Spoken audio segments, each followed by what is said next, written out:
Bonjour, j'espère que vous allez bien. D'après le calendrier du gouvernement, on peut avoir l'espoir de se revoir à partir du 19 mai, en tout cas je l'espère très fort.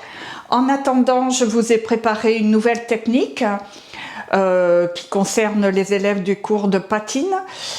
Si jamais je vois que ça remporte un grand succès, j'ouvrirai des stages pour tous les autres élèves et même les personnes de l'extérieur, puisque c'est des stages qui devraient durer 3 heures, donc qui correspondent à un cours de patine. Cette nouvelle technique s'appelle le cyanotype. C'est une réaction chimique entre deux produits et qui prend une couleur bleue indigo au rayon du soleil. Donc c'est pour ça qu'il faut le faire au printemps. Voilà. Donc on mélange des produits sur un papier épais ou un tissu, on appose des végétaux ou des objets et on les place au soleil. Il y a une photosensibilisation qui se fait, on nettoie le tout pour supprimer tout produit chimique et voilà le résultat. Moi je trouve ça très très beau. Là c'est des tiges de romarin, là c'est du cyprès, là j'avais même mis un petit filet d'emballage de légumes, une médaille, et voyez le résultat. Là, j'ai rincé avec un autre produit pour rendre le bleu un peu plus gris. Là, ce sont des branches d'eucalyptus. Et voyez en grand format ce que ça peut donner avec des retouches d'aquarelle. Et là, tout à fait naturel, ce sont des branches d'olivier.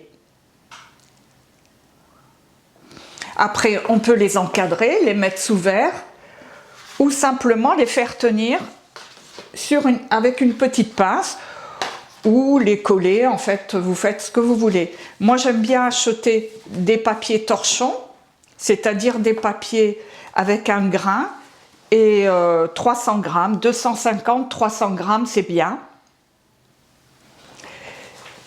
On peut faire, j'avais fait des petits marque-places aussi. Et les lettres, ce sont des pattes alphabet. On peut aussi prendre l'empreinte de petites plumes d'oiseaux. Voilà.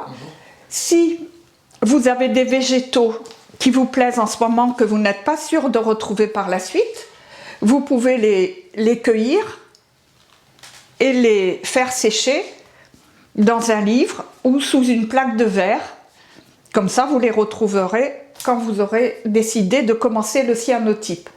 Vous voyez, vous pouvez même garder vos brins de muguet et les faire sécher entre 2 pages de livre. Ils seront tout à fait utilisables par la suite. Voilà, ben j'espère que cette nouvelle technique vous fait envie. Je vous dis à très bientôt. Je vous enverrai un petit mail d'ici là. Mais à vos sécateurs. Et alors, une petite précision, cueillez des branches qui ne soient pas trop épaisses. Parce qu'on met ça sous un verre et on utilise des pinces comme ceci. Donc j'ai déjà cassé des verres quand les branches étaient trop épaisses. Donc voilà. Bah, je vous dis à très bientôt.